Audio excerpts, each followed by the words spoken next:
Witam Was serdecznie. Bardzo chłodny już dzień. Normalnie słoneczko niby gdzieś tam zagląda za chmur, ale mamy około 5-6 stopni. Dość zimno, że tak powiem. I cóż, mimo tego działamy. Na polu testowym jestem dość często. Robimy dużo roboty dla mega zainteresowanych osób tym, jak dane wykrywacze działają, jak powinny działać. Ale w chwilach przerwy udaje się nam zrobić od czasu do czasu jakiś test. I tym razem w akcji będą dwa giganty, czyli Manticore z cewką 15 i CTX z cewką 17. Zrobimy to na ustawieniach takie, które mi po prostu działają, z tym, że Manticora damy w High Conductors tylko i wyłącznie po to, żeby wyciągnąć maksimum możliwości z dużej cewki, czyli zakładamy, że szukamy grubych tematów i głębokich, a jak sobie poradzi z innymi celami przy okazji zobaczycie, bo przejdziemy dzisiaj ponad 60 celi, zobaczycie, jak to wygląda. Jeżeli chodzi o CTX-a, jest ustawiony najlepiej jak tylko mógł, by być ustawiony do tego typu poszukiwań w dość trudnych warunkach. Miałem dylemat co do ustawienia szybko czy głęboko, ale z racji na to, że jednak chcemy głęboko, zrobiłem głęboko. Zobaczycie zresztą za chwilkę ustawienia. A to bohaterowie dzisiejszego odcinka. Dlaczego giganci? No bo cewka gigantyczna, jedna i druga, 15, 17. Jeden i drugi wykrywacz będzie testowany uniwersalnie, ale z wskazaniem na cele te najgłębsze. Zobaczymy, jak te zakresy się poprzesuwają. Zobaczcie, jak to wygląda. Oczywiście test będzie zrobiony na ponad 60 celach, więc będziemy mogli przy okazji głębokości sprawdzić i separację, i wychwytywanie drobnych celi, i różnicę między jedną a drugą technologią. Dobrze, zaczynamy od CTX-a, więc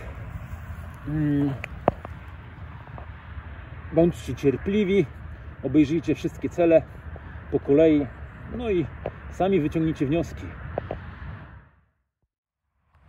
I słuchajcie, mamy tutaj CTX-a, czułość 26, sugerowana 20, jest spokojny na 26, całkiem sympatycznie funkcjonuje. Na tym polu testowym, na tej czułości możemy ją nawet na 28 dać, ale chcę wyeliminować ewentualnie część pików. Tutaj widzicie program nazwany Top Digging. Wyedytujemy go, żebyście mogli zobaczyć, jak to wygląda. Wzorzec, prawy narożnik wycięty, czyli tu, gdzie najgrubsze żelazo, część gruntu. Jedna kreseczka tutaj zostaje otwarta, więc czasami może się gdzieś odezwać, ale to nie ma znaczenia. Ten wzorzec jest dość mocno przetestowany, chodzony. Można go tu troszeczkę ściąć, ale tu nie chodzi akurat o głębokie cele, bo te najgłębsze cele plasują się akurat w tej części. Ok, jedziemy dalej. Wzorzec drugi, all metal. Jeżeli nie potrafimy stwierdzić, co jest co, wtedy klikamy. Jeżeli sygnał wraca na pełnym all metalu, to z reguły to jest żelazo. Profil dźwiękowy oczywiście lecimy po wszystkich tonach, nie ustawiamy kilku zakresów, zaczynamy od 150 Hz po 1040, czyli lecimy po kondycyjności, po przewodności. Jest to moje ulubione rozwiązanie z E-Tracka. Tutaj można zrobić więcej możliwości, aczkolwiek wiem z doświadczenia z tym wykrywaczem, że on zaczyna się przytykać na celach maskowanych w innych układach. Reakcja wydłużona, czyli tak zwany long. Reakcja szybko nie zaznaczam, reakcja głęboko zaznaczam. Woda morska niezaznaczona, grunt, moneta. Tak, w tym gruncie się sprawdzał najlepiej ten wykrywacz. Namierzenie rozszerzone, nie ma znaczenia. Więcej ustawień nie potrzebujecie, że tak powiem, znać. Potrzebujecie tylko posłuchać, jak ten wykrywacz będzie sobie radził w tym momencie w tak ciekawych celach. Sprawdzimy po prostu uniwersalność tego wykrywacza. Przy okazji sprawdzenia jakby zasięgu na dużej cewce głębokości. Zobaczymy, co stracimy, co zyskamy. Będziecie mogli sobie porównać ten film do filmów z cewką 11. No i tyle. No i przysiadamy się na Manticora. O, weźmy sobie, wyostrzymy tutaj obraz. Nie jest za jasne, nie jest za jasne, a może trochę ściemnimy. Jeszcze są przebłyski, odblaski. Powiedzmy, że będziecie widzieć. Ok, lecimy po ustawieniach. Głośność 25, high conductors,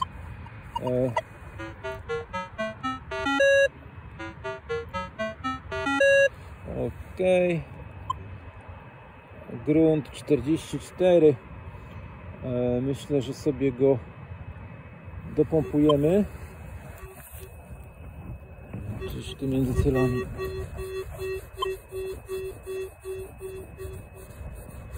Ok, i teraz dopiero włączymy śledzenie.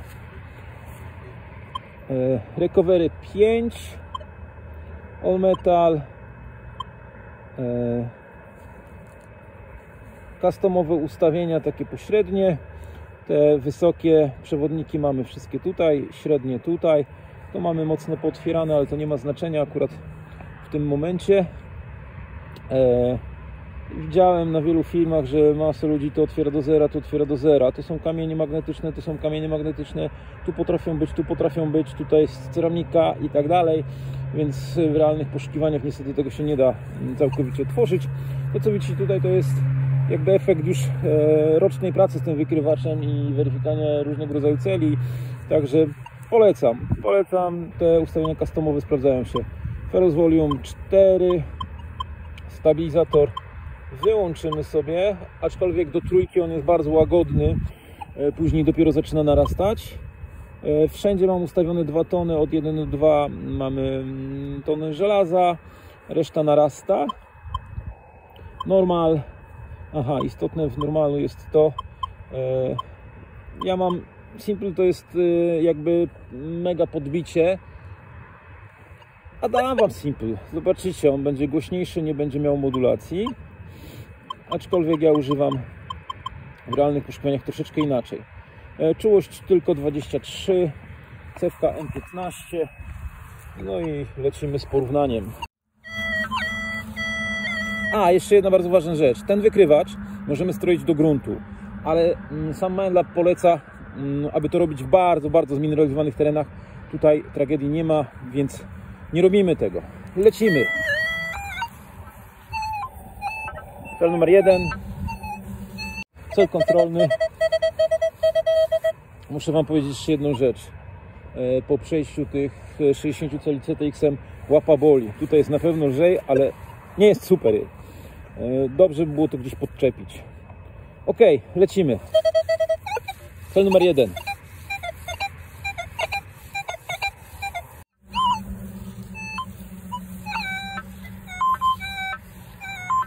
Cel numer 2.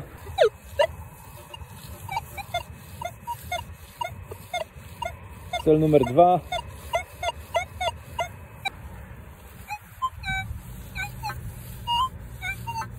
Boratynka, trzecia. Cel numer 3, najgłębsza boratynka. Cel numer 4, pierwszy z denarków.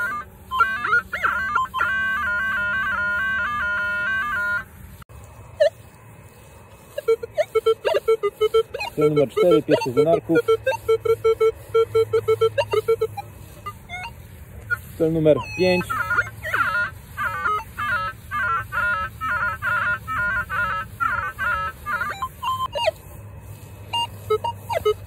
Cel numer 5. Cel numer 6.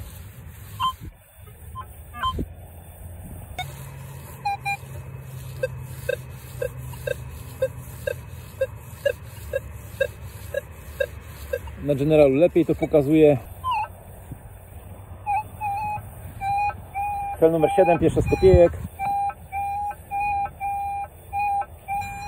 Cel numer 7. Cel numer 8.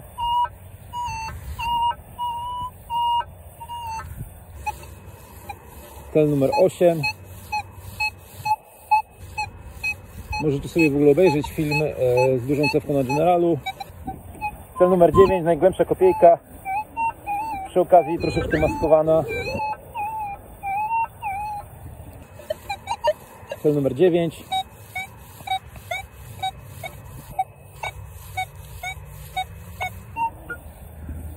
Cel numer 10, kopia denara rzymskiego.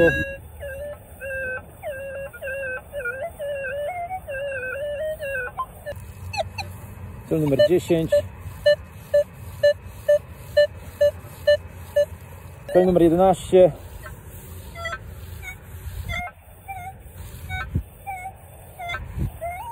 Jedenastka, kopia denarka rzymskiego dość głęboko, jak na nasze warunki. Cel numer 12.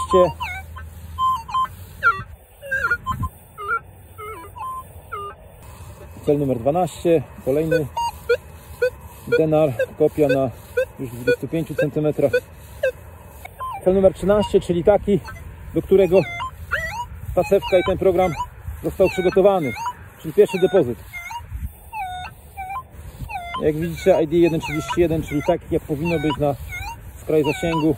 Czasami wskakuje w prawidłową identyfikację, aczkolwiek te najgłębsze w E-Tracku i CTX-ie idą w górny zakres, prawy górny narożnik. Pierwszy z depozytów. Bez najmniejszego problemu z prawidłowym ID. 14, kolejny depozyt.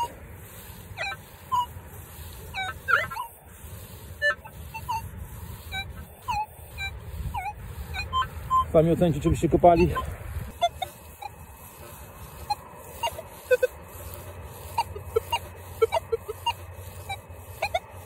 Na tak zwanym doszukaniu byśmy znaleźli, bo ID nawet wskakuje prawidłowo. Pierwszy z trojaków, 15. Pierwszy z trojaczków. 16. Kolejny z trojaków. Drugi.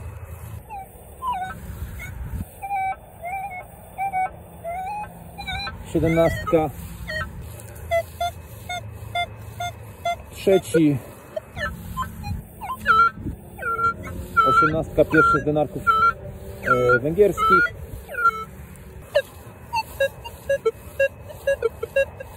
Tutaj już mamy pierwszy z denarków węgierskich. 19.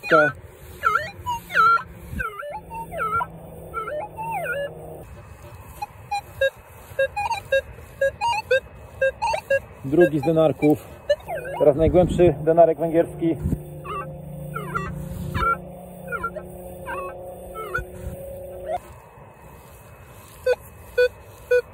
Trzeci denarek, dość głęboki. Pierwszy maskowany cel.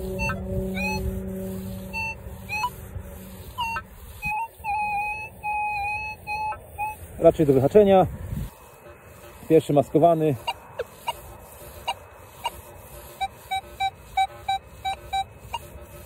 Jak dla mnie do wyhaczenia.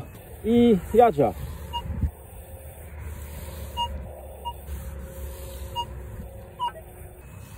I teraz jadzia.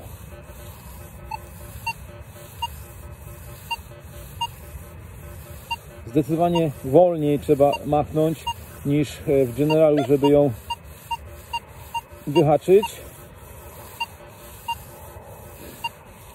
Ok.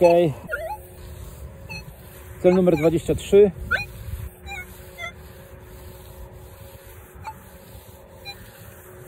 Teraz 23 maskowana.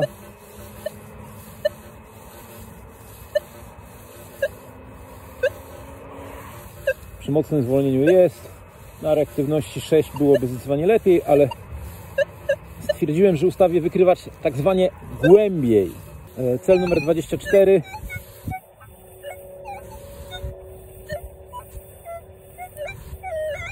Reakcja szybko niewiele zmienia. Musicie mi uwierzyć na słowo. 24.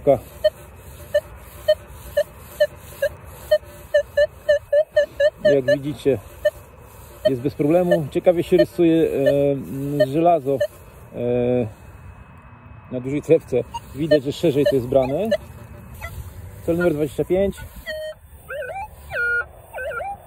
Czyli siekaniec. Zupełnie inaczej niż powinien. 25, czyli siekaniec. Sprawdzony ID. Żelazo z dziurą. I tutaj się zastanawiamy, o co chodzi. Robimy tak.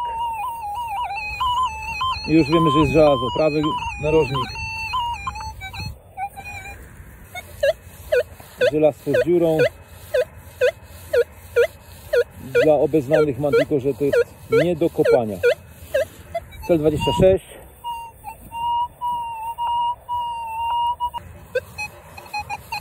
Ale ja i tak bym kopał, bo to bywa często gęsto fajne, duże żelazo. 26. Cel 27. Teraz 27.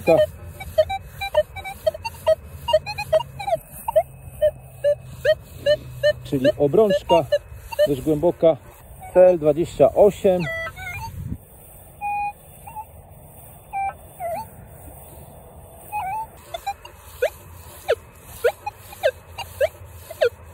Locik między masą żelastwa.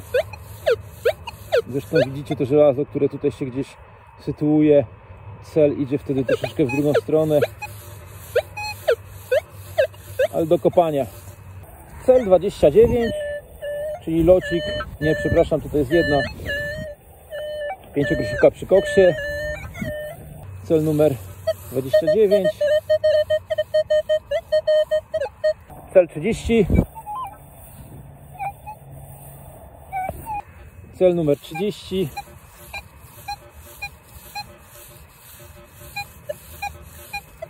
No i słuchajcie, pierwsza linia wyszła tak, jak widzicie. Nie będę wyłączał nagrywania. Przejdę po prostu od razu na drugą linię, żeby nikt nie próbował mi zarzucić, że coś zakombinowałem w ustawieniach, więc jedziemy w ciągu. Cały czas jakieś powiadomienia mi przychodzą na telefon. Mam nadzieję, że to nie zakłóca nagrywania ani pracy detektora na tyle mocno, ale stwierdziłem, że w CTX miałem włączony telefon. Jeżeli chodzi o tryb samolotowy, nie włączyłem, więc tu, żeby było identycznie, to zrobimy tak. Często pracujemy w różnego rodzaju zakłóceniach, nie zawsze włączamy tryb samolotowy, więc postanowiłem utrudnić w sprzęcie jednym i drugim. Nic nie grzebiemy, po prostu na tych samych ustawieniach lecimy dalej. Linia druga, tak zwana hit. No, zdecydowanie więcej jest w stanie obnażyć niedoskonałości w wykrywaczach niż linia pierwsza. Cel numer 1. Bardzo małe, maskowane, piękne sreberko.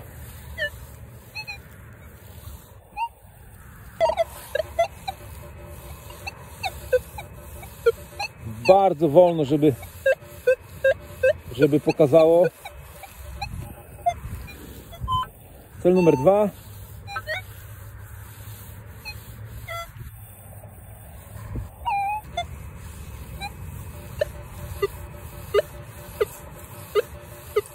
To jest masa żelaza w koło. Jest to część żelaznego dywanu. Korki czerwone gdzieś pozarastały, ale to akurat do kopania. Cel numer 3.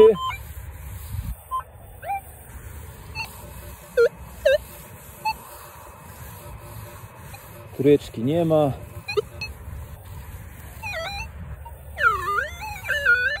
Cel numer 4, chyba pierwszy, który bym kopał.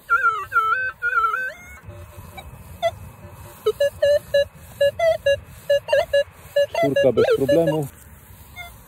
Cel numer 5.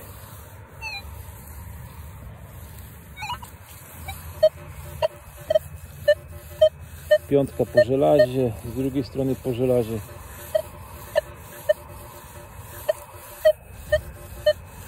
ja bym kopał. Cel numer 6. Szóstka. Zamaskowano nie ma. Cel numer 7. Są wszystko głębokie cele. 7.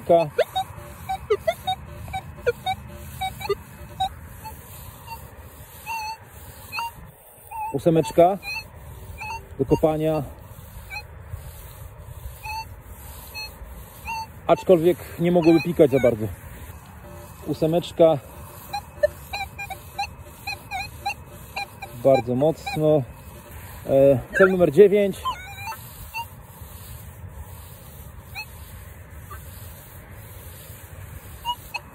Dziewiątka.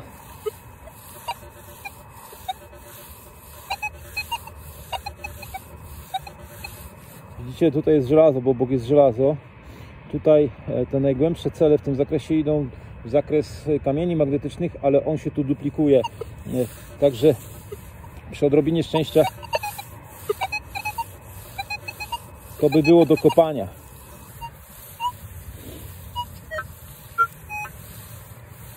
Cel dodatkowy. Cel numer 10.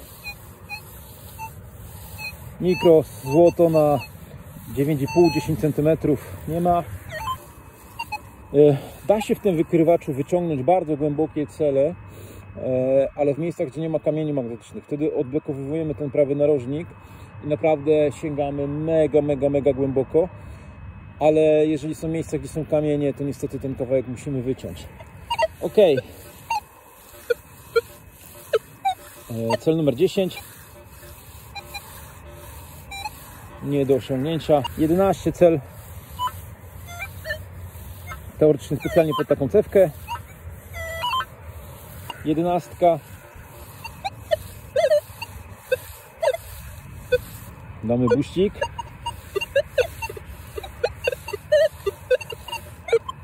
Nie ma. Coś chcę, ale ja nie wiem, czy ja mogę coś takiego zaliczyć. Cel numer 12.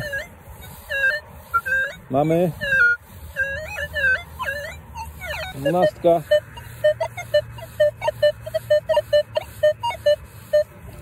Cel numer 13.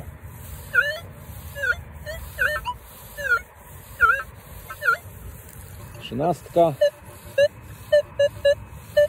Cel numer 14.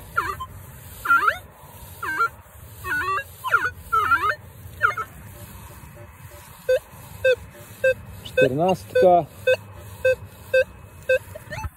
Cel numer 15.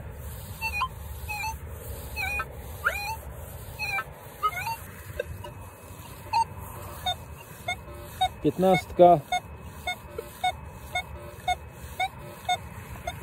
Cel numer 16 teraz będzie.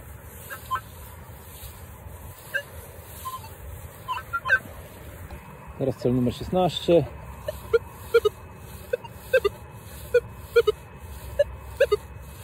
Powiem, że w Generalu idzie lepiej. Tu dodatkowy.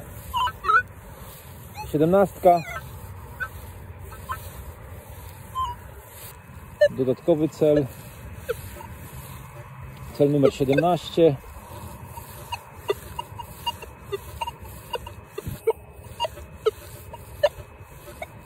Osiemnastka. Cel numer 18.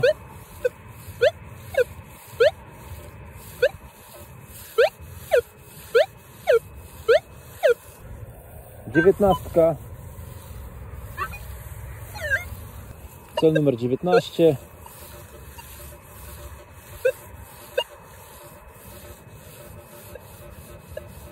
Niestety zmaskowało go. Tutaj mamy cel dodatkowy. Ok, 20.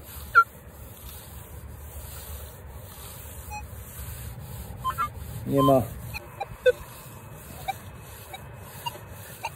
Cel 20. Duża cewka, program High Conductors.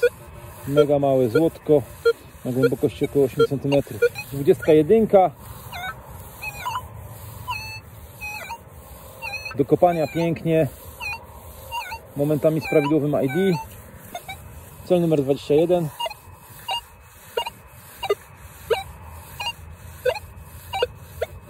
Do kopania 22. Nie ma. 22. Buścik.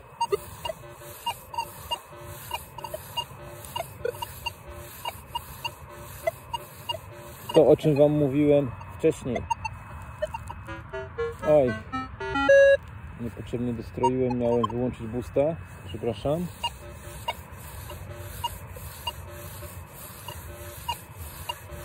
Na tak zwanym doszukaniu do znalezienia znajścia niestety nie.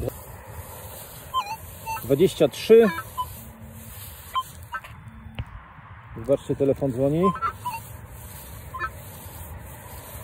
23.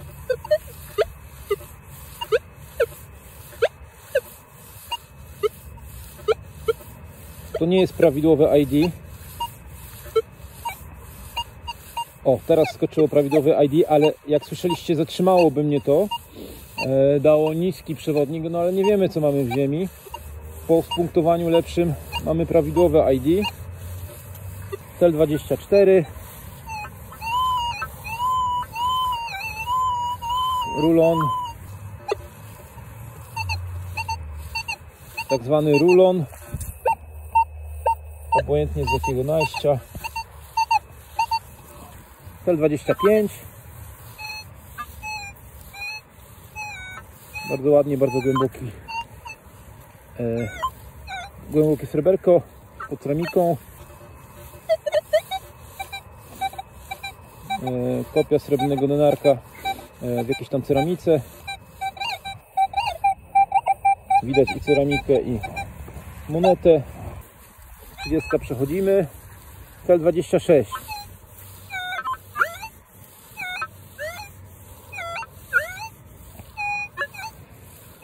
Odrobinie szczęścia do kopania. Przechodzimy po 30.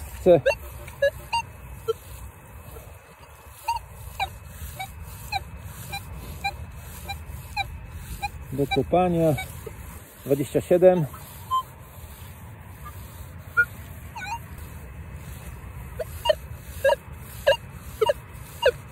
Również Manticore na cewce 11 nie chce dać tego celu. Idziemy sobie dalej. 28 nie ma.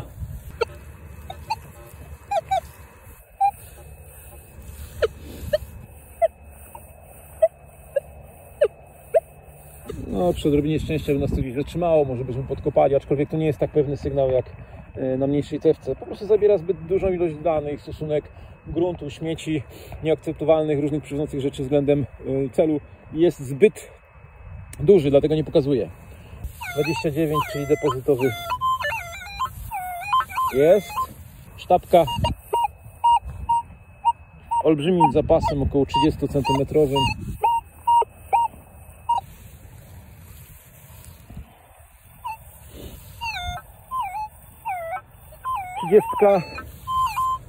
Teoretycznie ostatni z linii.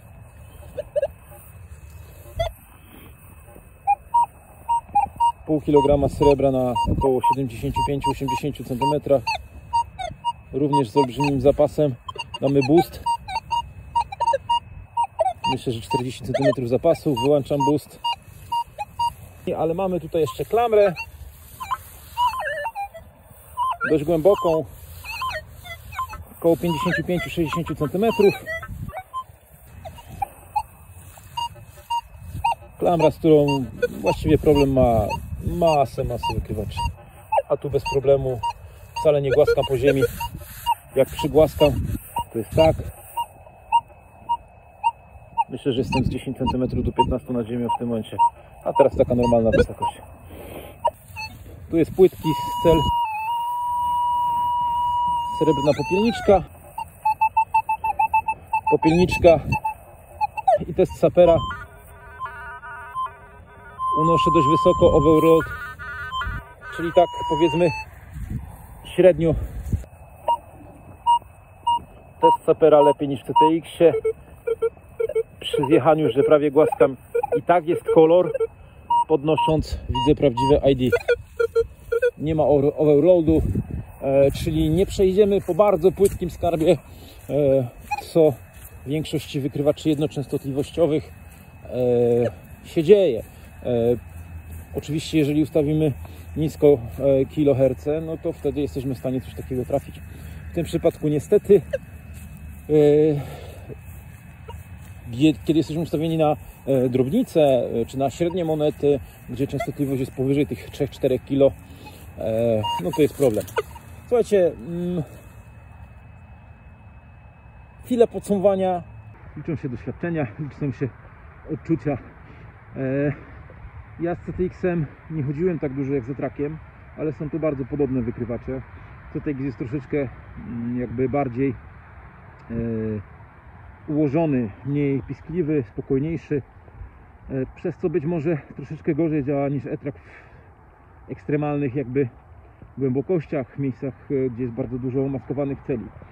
Manticore to już ponad rok, od kiedy go używam. Jak część z Was wie, miałem przyjemność być testerem terenowym 900, która była prototypem, czy tam już powiedzmy gotowym produktem, z nie do końca gotowym softwarem, i tak samo miało miejsce z Manticorem. Także w jednym i w drugim wykrywaczu jest gdzieś tam ziarnko jakby działań top digging. Program General w Manticorze jest rewelacyjnym programem i ja go używam w 95% sytuacji. Jeżeli chcę doszukać mikro, drobnych celi, przełączam się na Low Conductors, ale nie szukam od razu na Low Conductors. Jeżeli chcę sięgnąć jeszcze głębiej, w miarę czysto, to przerzucam się na High Conductors, czyli na program, który widzieliście tutaj. Ale pomimo tego, że ten program jest tak głębokim programem i programem, który wchodzi mocno w ziemię, teoretycznie powinien stracić maskowane cele, ale ta strata jest minimalna względem innych programów, względem wyższej reaktywności, a jak widzicie, głębokość jest całkiem przyzwoita. Na tym polu testowym były dziesiątki wykrywaczy przeróżnych, Deus 1, 2, masę Minelabów, masę Rutusów, były tu Aki, były tu no, proste, drogie, tanie, najdroższe i tak dalej, wykrywacze z wieloma cewkami, łajcy, nie łajcy. Pole ma 3 lata, jest ułożone, usiedziane, jest bardzo zbliżone do naturalnych warunków, przedstawia masę warunków naturalnych, takich, w jakich, że tak powiem, kopiemy. To, czego nauczyłem się tutaj, to, czego mogli doświadczyć konstruktorzy, inżynierowie różnych rodzajów wykrywaczy, daje gdzieś masę informacji. Nie sterylne pola, nie testy powietrzne tylko i wyłącznie, nie tylko i wyłącznie testy terenowe, które oczywiście też robiliśmy, bo testy terenowe polegają na tym, że kopiemy wszystko, co powinno być gdzieś tam do koloru i nie tylko, i analizujemy te cele. Zastanawiam się, dlaczego kopiemy za dużo żelaza, dlaczego nie kopiemy niektórych rzeczy, dlaczego niektóre żelazo daje do koloru, albo kolor do żelaza i tak dalej. To jest masa pracy. Dlatego też widzicie różnicę w technologii między Manticorem a CTX-em w tych największych cewkach, gdzie cewka CTX-a 17 jest cewką olbrzymią, jest większą cewką niż cewką w Manticorze, ale jak widzicie, że rozmiar w tym momencie nie ma większego znaczenia. Bardzo duże znaczenie ma mózg, czy tam serducho tego sprzętu i to, ile wiadomości jest tam zawartych i ile doświadczeń z wielu lat produkcji wykrywaczy. Ja w dalszym ciągu na podstawie moich doświadczeń ustawiam wykrywacz uniwersalnie. Wykrywacz uniwersalnie ustawiony schodzi w jakiś dolny zakres i sięga jakiegoś górnego zakresu. Niestety nie po maksimum, nie po minimum. Nie jestem w stanie wiedzieć, co jest w ziemi. Ja wyspecjalizuję się powiedzmy w drobnicy, więc dość często powinien używać programu Low Conductors, ale nie zawsze to robię. Dopiero jak trafiam, wyzbieram wszystko w generalu, to wrzucam Low Conductors i doszukuję resztę. Powiem Wam, że czy to jest Deus 2, czy to jest Manticore, w jednym i w drugim programie General są świetnymi programami, które radzą sobie z tym, czego nie widzimy, czyli z nieszczęsnym gruntem i tym, co jest w gruncie, bo w gruncie oprócz żelastwa mamy powiedzmy w cudzysłowie przedmioty nieżelazna przewodzące, które potrafią zabić najlepsze wykrywacze. I tutaj Manticore według mnie króluje, jeżeli chodzi o radzenie sobie z tego typu gruntem, gdzie naprawdę w bardzo trudnych warunkach ten wykrywacz potrafi być niesamowicie głęboki. CTX, wykrywacz, który już ma na pewno, tak mi się wydaje, ponad 10 lat. Szczerze mówiąc, nie przyłożyłem się do lekcji, nie sprawdziłem, kiedy był jego debiut. W każdym bądź razie, pomimo wszystkiego jest to wykrywacz bardzo dobry, na pewno ponadczasowy, ale niestety już nie tak dobry jak Manticore.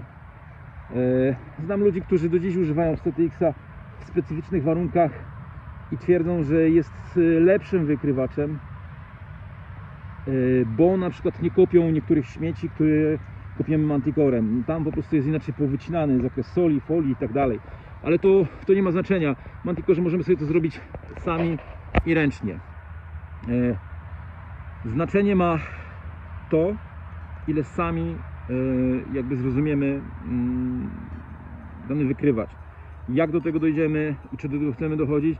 I wtedy operator świadomy plus dobry sprzęt plus dobra technika daje niesamowite efekty. Zapraszam do obejrzenia testu dużej cewki w Manticorze w programie General na pierwszej linii. Zobaczycie, jakie różnice były. Do zobaczenia, na razie, hej!